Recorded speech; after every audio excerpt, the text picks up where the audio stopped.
ఇస్తునోట్ మే 21వ తేదీ 2025. ఈరోజు దేవుని వాక్యం. ఆయన ఆశ్రయదుర్గముగా నున్నాడు. ఆయన కార్యము సంపూర్ణము. ఆయన చర్యలన్నీ న్యాయములు. ఆయన నిర్దోషి అయి నమ్ముకొనదగిన దేవుడు. ఆయన నీతిపరుడు, యథార్థవంతుడు.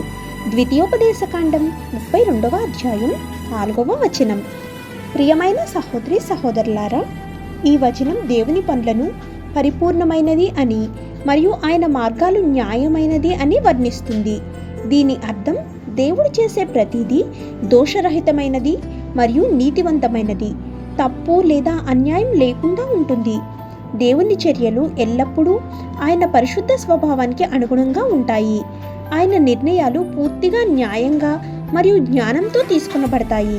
దేవుడు ఎల్లప్పుడూ సరైనది చేస్తాడని నమ్మవచ్చని, ఆయన స్వభావం ఎల్లప్పుడూ మంచిదని ఈ వచనం మనకు భరోసానిస్తుంది. ఆయన పూర్తిగా నీతిమంతుడు, నమ్మకమైన వాడు మరియు ఆధారపడదగిన వాడు. ఆమేన్. God bless you.